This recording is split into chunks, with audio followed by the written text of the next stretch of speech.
This is WYMT Mountain News at 5:30.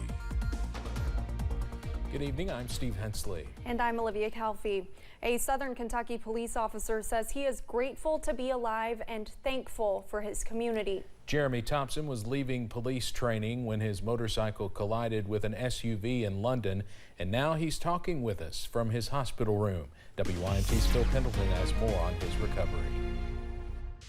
It's often said people who survive violent or traumatic events only remember them as a blur. I don't remember anything about the collision, nothing.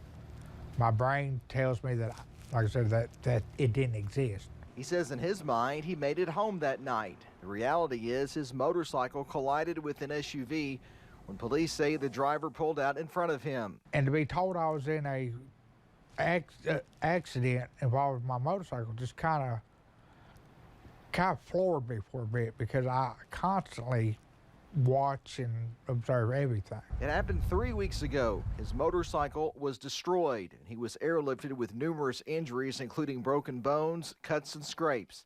He says he has no ill will toward the other driver. Accidents happen. I mean, and that's what happened. For whatever reason, and I say it not in an accusing way, but she didn't see me. But I really hope she's doing well. The crash also took out his 2 front teeth, affecting how he talks, but it didn't take his sense of humor. When I went to UK the other day, my wife was asking about the surgery to replace my front teeth, and I just told them, I said, look, I can't wait till Christmas. And a few laughed. They didn't get it. What his community has supplied is money and support to help him and his family recover. I would just like to commend the people of this community. They have stood behind me. I didn't realize how powerful it was as far as their support. He's had several surgeries. He feels like he's been put back together. In fact, one of my friends has said he's going to start calling me Humpty Dumpty. He says he can't wait until he can get back into uniform, and he's commonly called Officer. In Wayne County, Phil Pendleton, WYMT Mountain News.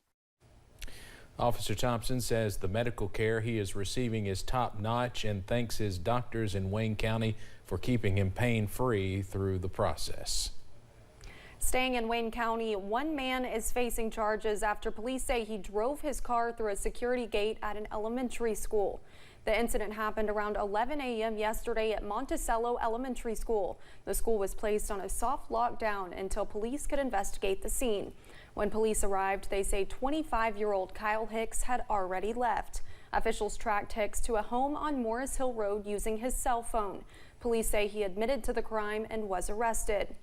He is charged with criminal mischief, reckless driving, disorderly conduct, trespassing, leaving the scene of an accident, and driving without a license. It is unclear why Hicks drove through the gate. In London, a lawyer is facing several charges after police say he tried to run from them. Officials say they tried to serve 44-year-old Kareem Hamdiah with a drug trafficking warrant on Tuesday, but when the warrant was served, they say he tried to run away. Police add they found meth and pills on Hamdiah. He was taken to the Laurel County Correctional Center, and as of March 1st, the Kentucky Bar Association lists Hamdiah as actively practicing law. To Letcher County now, where a police chase left one man behind bars. A customer from Blush Beauty Bar stopped a Jenkins police officer on Tuesday, saying a man was bothering other customers in the shop. When officials arrived, they say Anthony Pewitt jumped into his car and took off, leading to a chase. The chase crossed over into Pike County, where officials say Pewitt stopped on his own near Dorton, but he had to be physically removed from the car.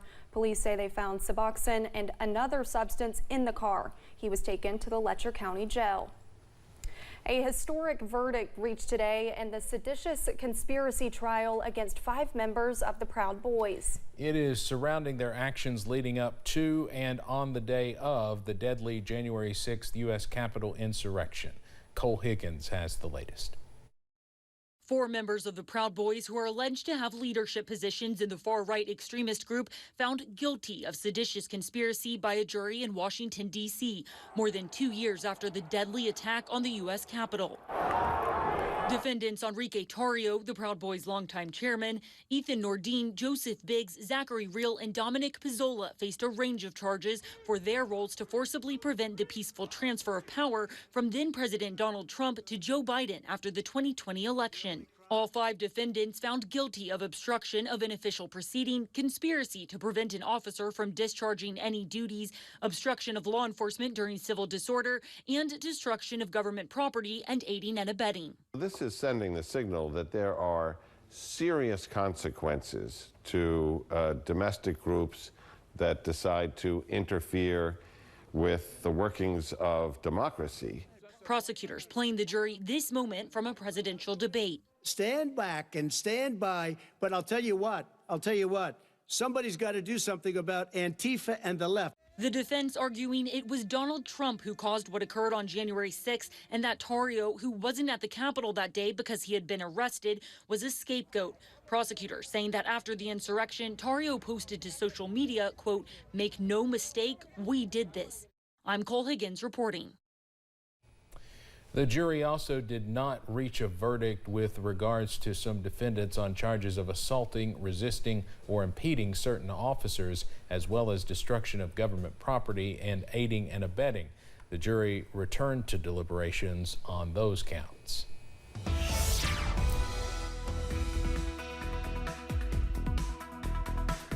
Beautiful day today, plenty of blue skies, comfortable temperatures. Obviously, some areas a little cooler than others. Of course, 59 UVA-wise, they're the usual cool spot, but just a few of those fair weather clouds.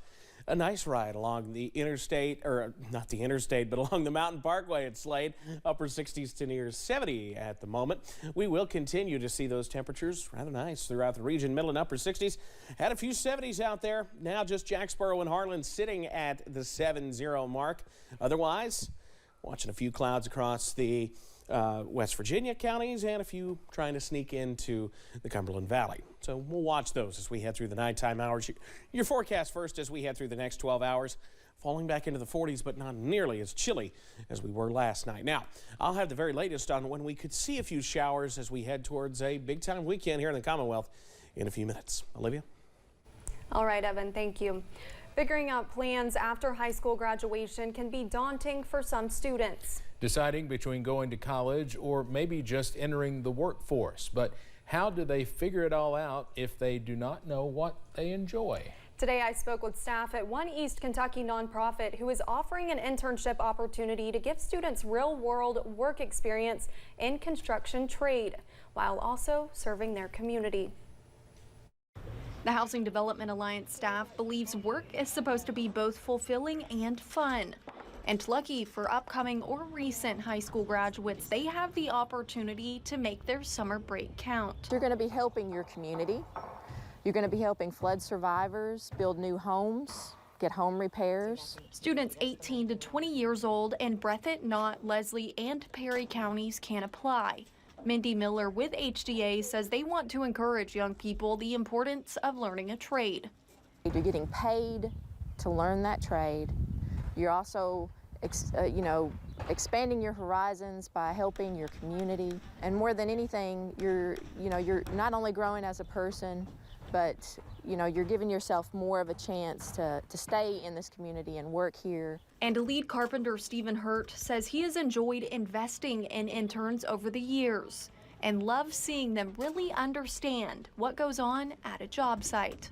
Well, there's more than just a house being built or someone moving in. They get to take part in actually doing that and helping not only us, but the homeowners themselves. Both Hurt and Miller also say they encourage women to apply, hoping to remind young girls that they can do anything they set their mind to. We have women out here with us in the field, and they hang right with the guys. I mean, they do their part. And it's been a great experience for all of us to be able to do that, to work with them. This program is 8 weeks long, and HDA staff says this summer interns will get to help build at least 2 new homes and complete at least 5 rehabs. There's more information on how to apply on our website, WYMT.com. The deadline is May 12th. Coming up on Mountain News at 5:30, you can protect yourself from cyber criminals by